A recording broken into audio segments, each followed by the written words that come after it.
From Deloitte Tax, welcome to the Tax News and Views podcast. In this series, we talk to specialists from Deloitte about the latest business issues and developments. I'm Carrie Falkenhayn, your host for Tax News and Views. And today we are recording the first in a series of podcasts around generative AI. There's certainly a huge buzz in the marketplace around generative AI. And in this series, we're going to focus on what it means for the tax world and really take it from the buzz to the business impact.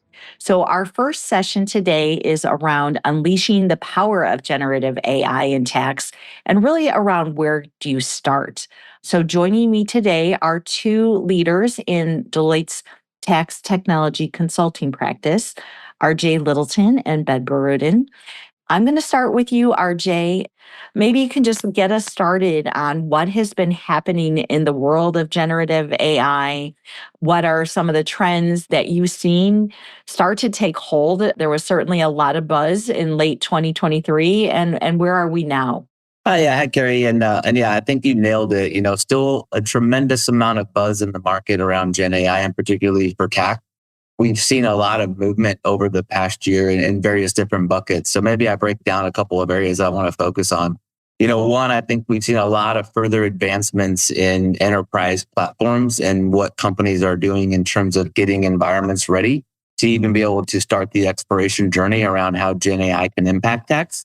So we've seen a lot of movement there. We've seen a lot of movement just around Gen AI programs in general. So you're starting to see from tax departments' perspective that they're getting asked, where are your Gen AI use cases, or being able to feed into different programs that are ongoing within an organization. So I think that is a very positive outlook for tax and for all of us in this space as well. As these solutions start to become more readily available, we're going to see a lot more activity in this space. We're also continuing to see a ton of change in the technology space around it. So a lot of the hyperscalers are still coming out with different models and different functionalities within their existing platforms. That space is changing very rapidly. You're seeing a lot of niche vendors and more fit for purpose models come out into the market, where you're having companies that will go out and actually train and develop on a certain area. Tax research definitely comes up. R&D credits, but you can also think about any other kind of niche areas within tax where you can start to see these things pop up. I'd also say that you're seeing a lot come out from the mainstream tax vendor solutions. So think of all your big provision compliance, indirect tax compliance type tools. They're all coming out with their Gen AI strategy and roadmaps. And so as those start to unfold within their platforms, tax departments are going to have the ability to take advantage of what's happening in that space. And then the last one I'll highlight in that area is a lot happening in cloud big data management. And so you're seeing a lot of the big data management providers, Snowflake, Azure, Databricks, Google, you name it. They're all coming out with different views around how they want to manage data management, but also overlay some Gen AI capabilities on there. So lots happening there, more to come. I'd also say fluency is starting to take hold. So we've got a lot of questions over the past year, just, what is Gen AI and how does that impact tax? And I think tax leaders are now getting a better understanding, for example, that you can't just flip the switch and have the Gen AI solution turn on. There's a lot of other complementary technologies that surround these platforms. And so the more that our business leaders are staying abreast of what's happening in this space, the more educated they are in terms of understanding how these solutions can actually get deployed and roll out. And then I continue to see this evolution of historical AI to Gen AI learnings.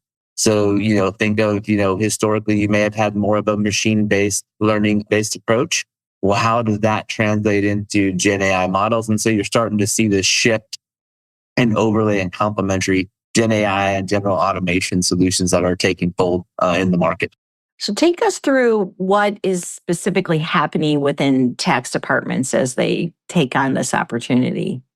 Yeah. So from a tax perspective, we're still seeing that there is some pressure from the C-suite. So a lot of tax professionals and VPs of tax are still hearing from their CFO and their counterparts within the business, like, how can we leverage and deploy Gen AI tax, and where can we drive efficiencies? Where can these tools be deployed, overall? I think part of that has been getting our tax professionals educated on how to properly respond to that. So that way they can level set on expectations and being able to articulate to the broader business that not only is there a Gen AI component that we need to be thinking about, but there's also general automation, there's data, there's process redesign that overlaps being able to move forward with these. That's a helpful thing to make sure that everybody's keeps it front of mind in terms of how we talk about these solutions rolling out. It is not just a quick solution. It's a thoughtful process. We've been using this term now, vision to value. What does that journey look like and how you unpack that over time? Now, what we are seeing internally within tax, though, is a lot of show me, don't tell me. So I would say over the past year, it's been a lot of education fluency, like what's happening, what is it, how does it all come together? And now we're quickly shifting into show me demos, show me examples, take some of my data and build out a proof of concept. Or a lot of companies are referring to these programs as minimal viable products, but it's taking their data, building a use case around it and showing them what that looks like from how Gen AI will be able to help drive that for them. And if we think about some different topical areas within tax, at any of our tax domains, take direct tax, indirect, transfer pricing, international, there's going to be use cases that pop up in all those areas. We typically see a lot around like data reconciliation and validation, data anomaly detection. Those are still very prime and front and center. And if you take that down a level and really apply it to a use case, take like indirect tax, whether it's sales and use or global VAT or whatnot, being able to drive faster data anomaly detection in that filing process is very helpful for tax professionals. And there's also, cash flow implications and a lot of other business considerations around some of the value that those use cases will add. And so you're seeing a lot more ideation around use cases for tax pop up. The other thing I think that's happening within tax departments is there are a lot of questions about, what does the next generation of tax professionals look like? We're having a lot of conversations with clients around, insource versus outsource. How can we leverage the best of what the firms bring to us? What makes sense for us to keep internally and still drive automation around?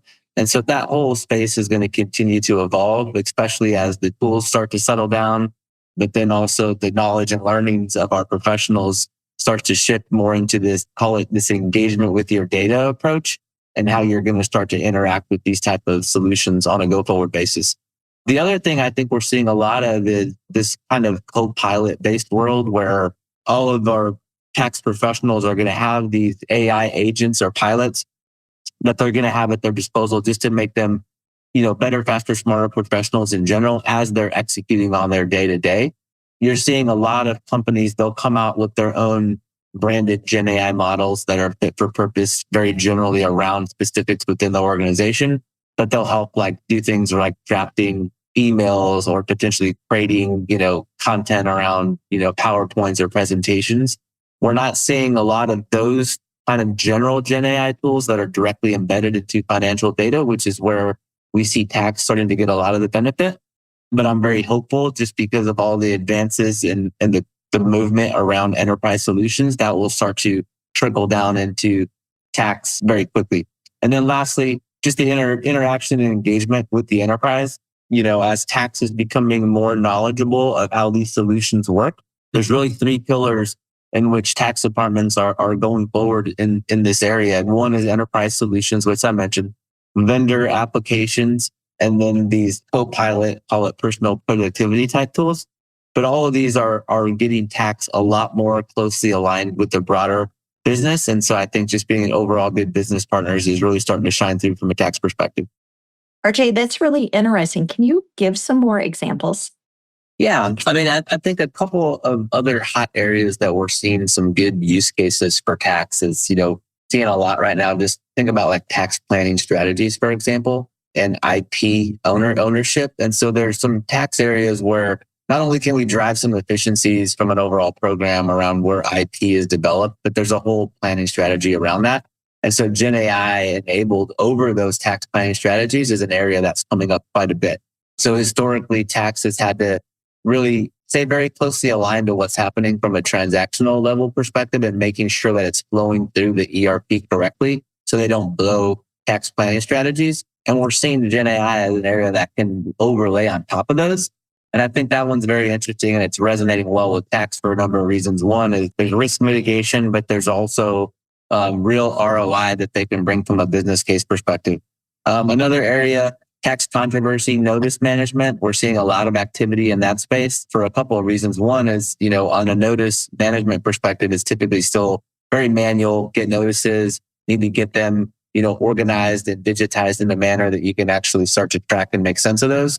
But when you can overlay GenAI on top of a process like that with underlying data that supports any of those requests, now you get into a world where GenAI can really move that forward and help you start to make first passes at responses, help you organize content and just be more in tune in terms of where you might get other inquiries in that space. And then lastly, maybe I'll give an example around fixed assets. So fixed assets is another area, usually high volume, but just being able to manage things like transfers, repairs and maintenance, but also if there's ghost assets that are sitting in a system that haven't been written off for book purposes, there's property tax implications from a tax standpoint. And so there's ways that GenAI can help manage all those.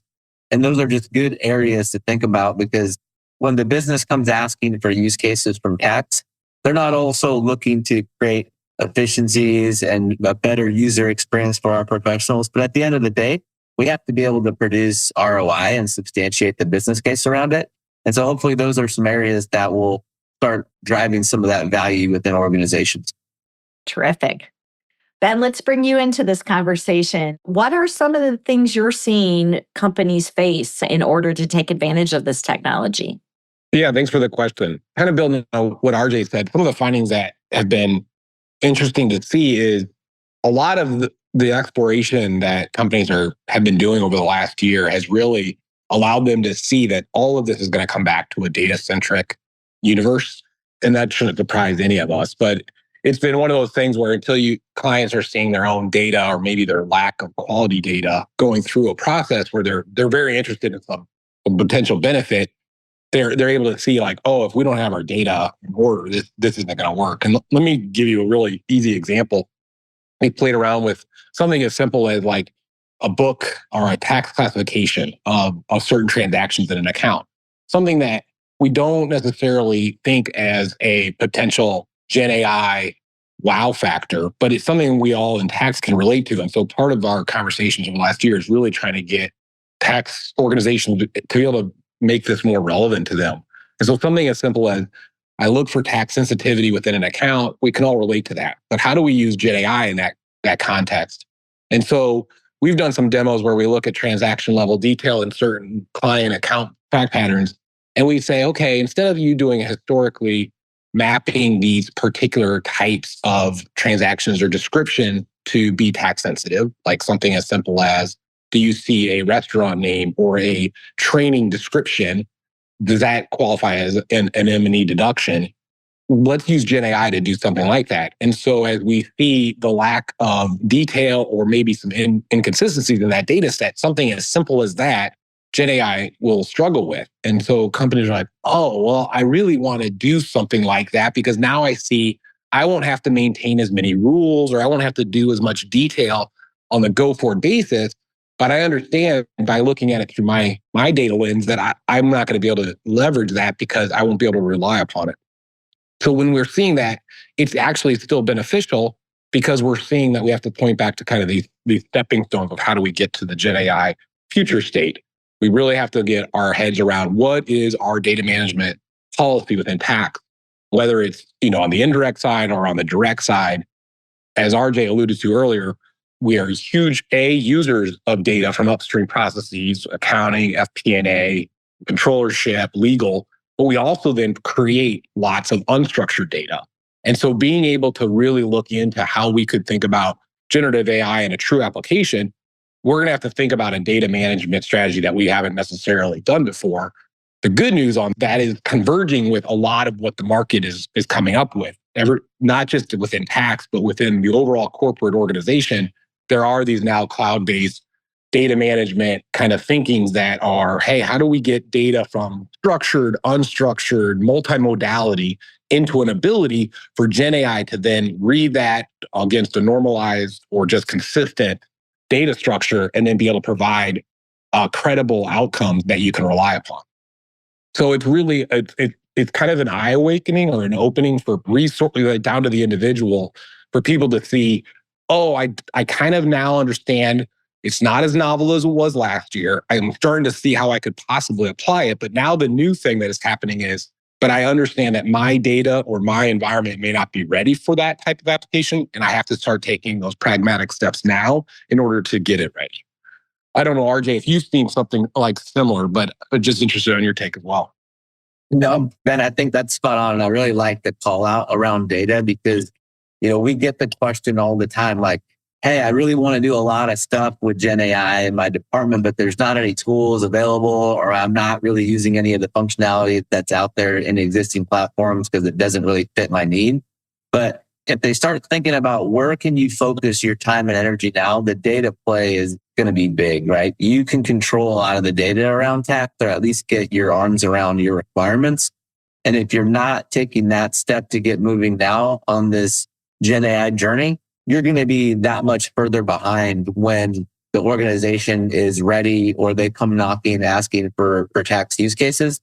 So I really like that concept. And I think there's a lot of potential for companies to be able to really drive and move that component of it forward in the near term. Like so many things in tax, it comes down to data. So besides getting their data in order, what else can tax leaders be doing now to just jumpstart their journey toward Gen AI deployment? Yeah, there's probably a few layers to this. But the first one is really important is that, tax leaders and tax functions have to really align to the overall finance and business enterprise. There's going to be elements, if you guys can think about, the way that you use your computer every day, there's going to be applications that a user can use. But when we think about solutions at scale, that we're looking to really automate processes at scale that provide true value to the tax function, that alignment with the enterprise is going to be really key, because there's going to be platforms, there's going to be policy, there's going to be governance set at the enterprise level, and tax is a part of that enterprise, right? So picking the platform, picking the LLM, picking the agents, all the things that go into that selection are likely going to happen in conjunction with several other parts of the organization besides just tax. So really getting that alignment. But when you break it down maybe into the tax function specifically, one of the things that we're working with tax leaders to really think about is really coming up with an objective set of tenets on what are we trying to solve for. And it's no different than what we've done historically as we implement process and technology improvements with companies. We don't want to just say, we're going to go do Gen AI for the sake of doing Gen AI. We want to achieve objective benefits and value out of whatever the implementation of that would look like. And so really sitting down and understanding, where are we at with our technology roadmap right now? What have we already historically done? What's in flight? What's on our near-term roadmap? And then looking at that perspective with a Gen AI lens to say, how can I augment certain things that I wouldn't be able to otherwise do unless I had a more advanced technology like Gen AI? Or are there things that I want to get to scale that I've never tried to automate because it's just too tedious, or I don't have the skill set to do that? So it's really not trying to look at Gen AI and then trying to find kind of the whack-a-mole approach of which do I go solve with Gen AI, but looking at it more pragmatically of, let's look at my overall landscape, my overall technology roadmap, and understand how Gen AI can augment and ultimately maybe supplement or replace certain technologies I have today in a future state, but always thinking about it more in a holistic manner that doesn't just say Gen AI or nothing. RJ, what's your take? Yeah, don't sit back and wait, right? If you sit back and wait, you're going to be late. So my suggestion is you have to start the Gen AI journey now. It's coming. It's not going to go away. We're just going to continue to see this space evolve quickly. I would highly suggest you start thinking about your business case and getting your arms around different areas of use cases within your department, right? Think about your ROI from a couple of different perspectives. Think about it from efficiencies, risk mitigation, tax planning, cash flow acceleration. User experience is part of ROI. All those things are going to help to build the business case. And I think you just have to start getting moving from that perspective, or you're going to get behind your peers. Well, you gave us a lot to think about. Thank you. Really appreciate the discussion and looking forward to our future sessions. Thank you to our audience, as always, for listening in. If you'd like more information, go to Deloitte.com and search on tax and generative AI. There's a number of resources there for you. And as I mentioned, I hope you're able to join us on future sessions on this topic, as well as all our other tax news and views topics. With that, I'll close out for today. I hope everyone continues to be well.